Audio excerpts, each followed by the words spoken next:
Good morning. You're welcome to Sports Spectra on Pensioners 106.7 FM. Agbarigo Onireke Ibadan, the voice of liberation, and of course, the first labor radio on the continent of Africa. It's a wonderful pleasure for me to be right here inside the studio this morning, and of course, we're going to have an exciting time on the show. Sports Spectra. My name is IDRIS ABIOLA. You're welcome on board. Yes, a charity, they say, starts at home. I'm going to pick my first story right here in the city of Ibadan, where I will be telling you that the rector of the Polytechnic of Ibadan, Professor Kazim Adekunle Adebiyi, has charged the Polytechnic Ibadan contingent to the 20th edition of Nigeria Polytechnic Games, Nipoga, commencing in Ilorin, the Kwara State capital, on Saturday, 8th February. Professor Adebiyi gave the charge on Monday while addressing the contingent during the brief ceremony held at the institution's sport pavilion at the North Campus. Professor Adebiyi noted that it was the year of golden anniversary of the Polytechnic, urged the athletes to go for gold as part of the institution's golden anniversary. And away from that this morning, I move straight to Abuja. Yes, where the Minister of Youth and Sport Development, Mr. Sunday Dare, is tasking the Nigeria team for the Abuja 2020 Powerlifting World Cup to focus on making the country proud and avoid distractions. He said this yesterday when he visited the team's camp at the Moshood ABIOLA National Stadium, Abuja. He, however, expressed the commitment to athletes' welfare and said he will not allow the politics of sport to stop me from giving the most important stakeholders, who are the athletes, the best government can offer. Mr. Dare promised the team bonuses for qualifying to represent Nigeria and, of course, for winning medals. The Powerlifting World Cup kicks off today in Abuja, and Nigeria will be represented in the senior and junior categories. Yes, this is coming from the media officer to the Minister of Youth and Sport Development, Kola Daniel. Very quickly, let me tell you that President Muhammadu Buhari has appointed retired Nigeria professional footballer, a former Super Eagles player, and assistant coach Daniel Amokachi, Nigeria's football ambassador. Yes, Amokachi, a member of the 1994 Super Eagles team that won the African Nations Cup in Tunisia, was also in the Nigeria Olympic football team that won golden medal at the 1996 Atlanta Olympics.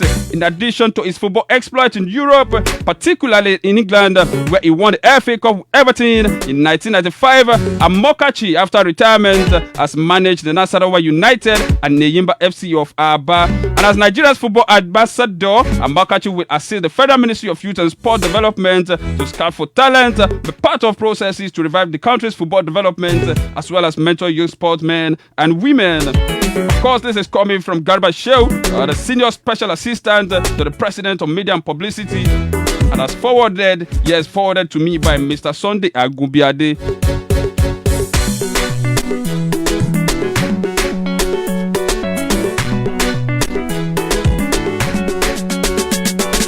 All right, talking some basketball stories this morning. Ahead of the final phase of the 2020 Olympic Games qualifiers, I can confidently tell you that the Tigers, the current African champions, are leaving no stone unturned as the girls have started training on Monday in the coast city of Belgrade. Ladies and gentlemen, I can report this morning that preparation is ongoing as the girls are on course. Yes, they are on course to book a place in this year's Summer Olympics in Tokyo. Yes, speaking at the end of their training session yesterday, the team's head coach, Otis Ujli, commended the fighting spirit of the players, who he said are hungry for a place in Tokyo 2020. Yes, the Tigers are aware of the task ahead and are determined to go all out when they start their qualifiers campaign, as they have been grouped alongside USA, Mozambique, and host Serbia. Yes, they start their qualifiers campaign against Mozambique on Thursday, that is tomorrow, and battle Serbia on Saturday, 8th of February, and at Alexander Nikolic Hall, Belgrade, before their last game against world champions United States of America on Sunday, with the group winner snatching one of the two tickets on offer.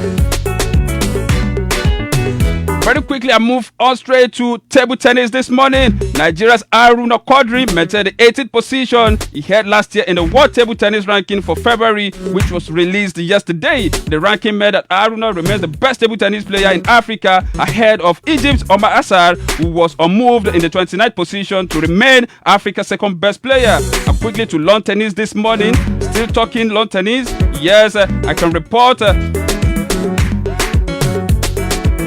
that Nigeria's teenage sensation Oyinlomo Quadri put up a dominant display to move into the quarterfinals of the J3 Pretoria in South Africa yesterday. Oyinlomo, who seeded second at the ITF Grade 3 tournament, dropped just 3 games in a comfortable 6-2, 6-1 victory over Spectra of Algeria in the second round. Yes, the 16-year-old will now face Tunisia's Serge Obetin, who beat Marrakech 6-1, 6-3 today, and whoever wins make it straight to the semi-finals.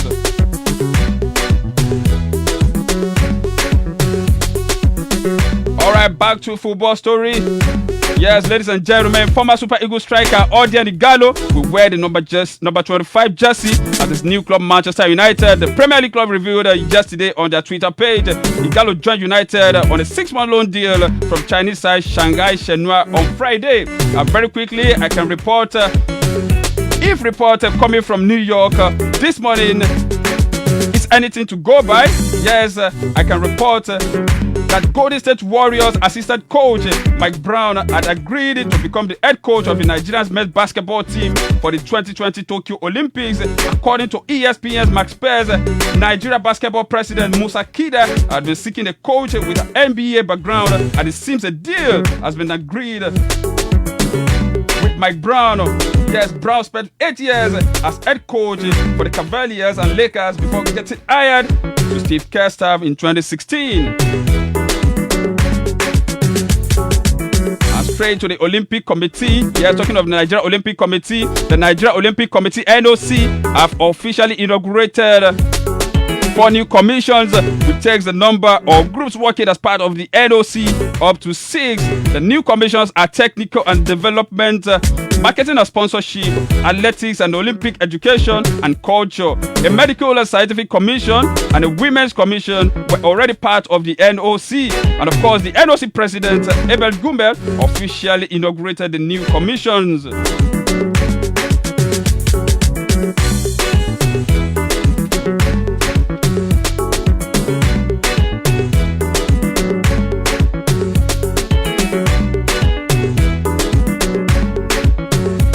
And away from the local scene this morning, I move straight to Europe. Let me give you the result of games that went down last night in England. Talking of the 4th round replays of the FA Cup. Yes, Birmingham City defeated Coventry by 4-1. Cardiff City lost at home to Reading. 1-4 it ended. Derby County defeated Northampton Town by 4-2. Oxford United lost at home to Newcastle United by 2-3. While Liverpool, who paraded on the 19 Stars last night, also defeated Shrewsbury Town by a lone goal. In Spain, the Copa del Rey game went down.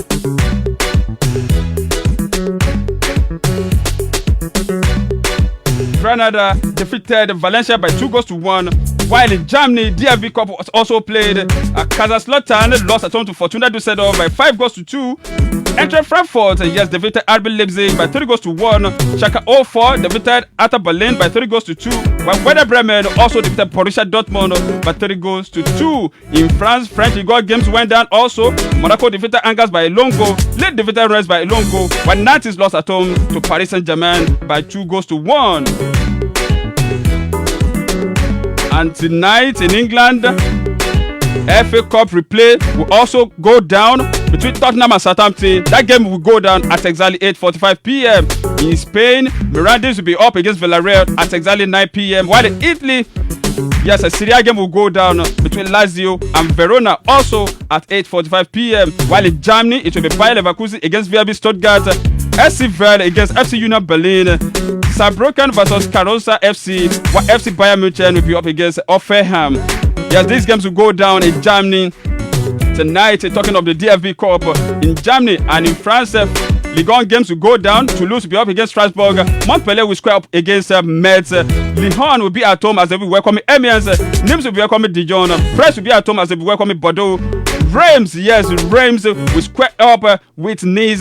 West Etienne will be facing Marseille. All these games will go down at exactly 7 p.m. While the game that will go down between Saint Etienne and Marseille will come up at exactly 9 p.m. later tonight. Okay, very quickly, let me tell you that the scheduled FA Cup 5th round draw Yes, it's in place. Sheffield United will square up against Manchester City. Reading against Sheffield United. Chelsea against Liverpool.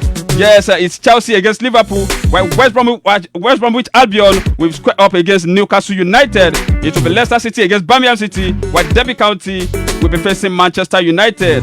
Now Southampton or Tottenham will be the one to face Norwich City. So whoever wins between Tottenham Hotspur and Southampton will face Norwich City in the FA Cup feature and draw. Yes, all 8 ties will be played across 3 midweek nights from 3 to 5 March. Yes, that's when the games at the FA Cup feature and draw will go down in England.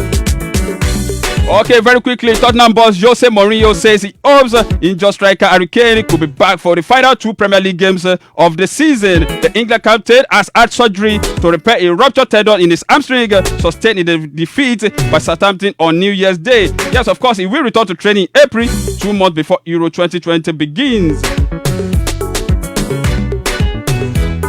Still talking from the new Tottenham Stadium, Dele Alli has a chance of featuring in Tottenham's FA Cup 4-try replay at Southampton, says Sports boss Jose Mourinho. England midfielder Ali was injured by a Raheem Sterling tackle during Sunday's 2-0 win over Manchester City. Mourinho said, and I quote, Dele Alli was very lucky that Sterling want to injure him. I don't think so. I don't believe that. Respect to Sterling, but intention doesn't count, and what counts is the action. It's a red card. Those were the words of Jose Mourinho this morning on Sports Spectra. All right, reports coming from Spain. As the Barcelona winger Ousmane Dembele, who has not played since November, has suffered a serious hamstring tear on his return to training. The French international pulled out of training on Monday, and the club said tests have revealed a complete proximal hamstring tear in his right thigh.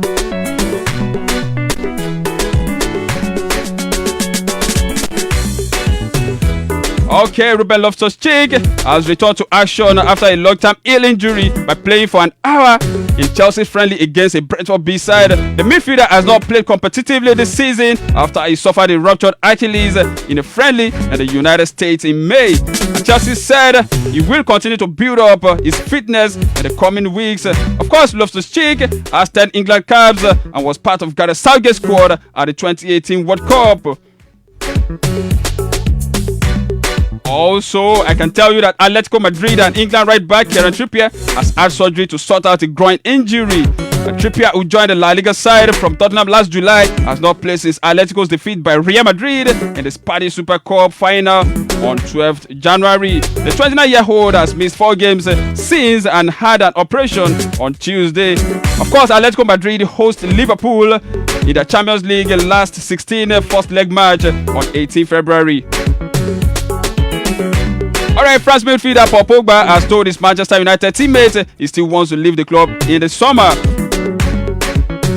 I can tell you that Juventus are also considering making a move for Manchester City and Germany winger Leroy Sané in the summer, with the 24-year-old also a target for Bayern Munich.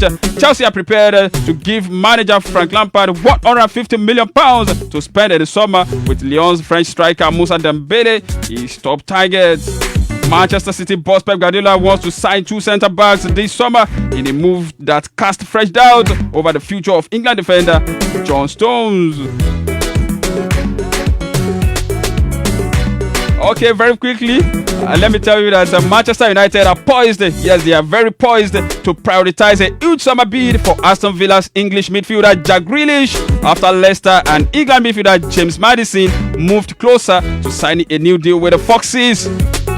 It's 8:15 already on Pensioners 106.7 FM, the voice of liberation, and of course the first Labour radio on the continent. Yes, this is where I'll be saying bye-bye on the show this morning. Of course, tomorrow is another day to join us on this same station, same program, Sports Spectra. Of course, you'll be meeting my main man, Raymond Tolulokwe, the Sport Illuminator, tomorrow. Yes, special thanks to my producer, Tunde Tiamiyu, and also the DC on duty, Belikisi Shola Taiwo, always smiling anyways. I almost forgot your name. I mean, it never happened. Okay, people, my name is Idris Abiola. Enjoy the rest of your day.